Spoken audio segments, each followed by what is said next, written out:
Going to our game Saturday against Kansas State, it's going to be a tough one. I mean, they play one of those zones that they've been playing for a long time. It's kind of a staple of their team in a sense, and everyone has a lot of difficulties against it. The first half in our first game at Kansas State, it was really tough for us. I mean, we struggled initially, but then going into the second half, the third quarter, we kind of turned it around and going into the fourth. So this week we've been working a lot on just offenses and things that we can execute within the offense and being a little more poised against the zone. I mean, a lot of times teams, especially when you're used to kind of getting out and running, when you're not able to run and do the things that are most familiar to you, you're shocked for a second, you know? And our team definitely did that the first time around, but the second time around, it's always, you're a little bit more familiar, so you're a lot more comfortable in execution and things of that nature. So we feel really comfortable and positive thoughts going into the game on Saturday.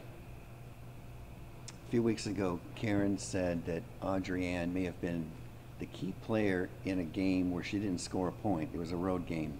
What makes her such an effective player even on times when she's not scoring?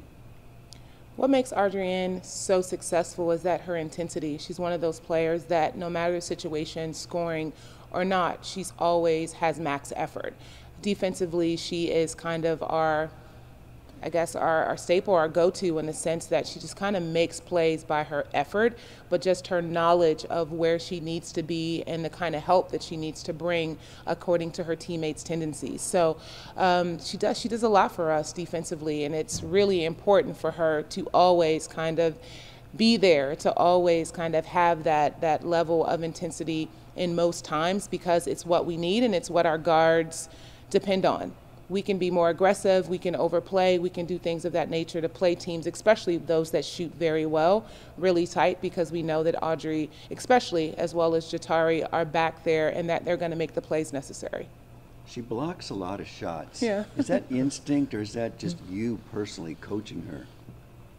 I think it's more instinct, but I mean, of course we do, coach our players to kind of be better at things that they do naturally. I mean, Audrey is really smart. I mean, she's an excellent student, and I think that she kind of carries that, into her basketball game in a sense, but she knows the angles of the game. So, and she studies the players that we're playing against. So knowing their tendencies has a lot to do with that. So she knows the counter move. She knows what they want to do initially, and she kind of plants herself in the spots and reacts according to that.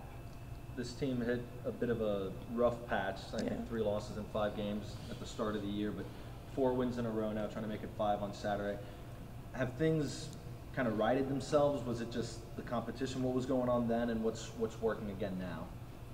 I mean, when we had a rough patch, I think that it was a combination of both. The fact that not that we weren't unprepared, we were just unexperienced in a sense. Although we have a veteran team by numbers, if you look on paper, actual basketball on game experience is pretty low. When you look at Callie and the amount of time that she's actually been on the court, it hasn't been that much due to injury, as well as Jordan and Alameda and those guys that are stepping in. I mean, they're juniors, but the amount of minutes that they've actually been able to play weren't very high. We could say the same thing about Jatari. I mean, Jatari is kind of like a redshirt freshman or a sophomore in a sense that she hadn't played basketball in 2 years. So this is her first time actually being able to get after it, and the fact that she's much better now is we can rely on the fact that those games, when she had those rough patches, it was a learning experience. And now that she's able to have that experience and she's kind of working them out in real game minutes, has allowed her to be to the point that she is right now. So not to take anything away from the competition was very high, but we were unfamiliar and inexperienced in some areas, and we're at the point in the season that inexperience is now at a place that it's created some experience and some comfort for us. So the nerves have pretty much kind of gone, and they feel comfortable. They believe that they're supposed to be in the positions that they're in now. Riding this 4-game winning streak and coming towards the end of the regular season, only a few more windows of opportunity for missteps, if you will, because then it starts to really count, and losses mean the season is over. How do you approach the end of this regular season while you guys are trending in the right direction?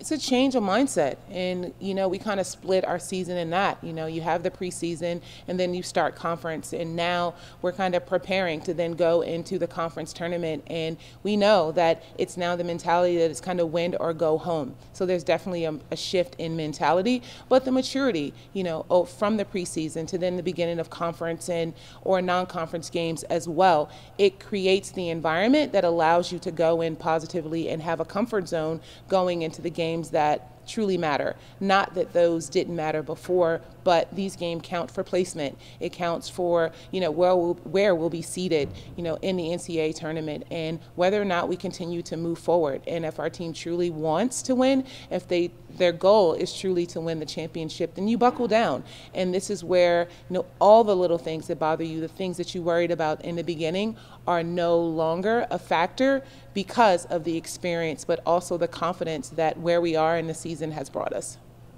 You talk about experience. You as a person have got a lot of experience now. Do you see a situation where you're a head coach anytime in the next few years somewhere? Would you like to be a head coach? I do. I mean, it's who I am. It's kind of how I'm built. I mean, I'm a leader by nature. So, of course, anything that I go into, I want to ultimately reach the pinnacle of that. So head coaching is something that's for sure in my future. Where, I don't know exactly, but it's definitely something that I strive for. I mean, I want to be the best in everything that I do. So, I mean, going into coaching, it wasn't something that I immediately knew that I wanted to do. But now that I'm here, of course, I want to be the best at it. That mindset, you want to be the best at what you can do at all times in your life. Who planted the seeds for that type of attitude? I would probably say my older brother. I mean, we were very competitive, just kind of like as kids. And not because that was necessarily my nature in the beginning, but he was ultra competitive and, playing games or me learning the game of basketball and the little things. I mean, we would compete at handwriting to see, who had the best penmanship. I mean, it was that serious. Or, I mean, just in a game of like cards or something like that. So I guess the environment in which you kind of grow up in and just kind of the nature of the people around you is something that has a huge impact on who you become. So I would for sure say the kind of competitive nature that my brother had that then became part of my personality.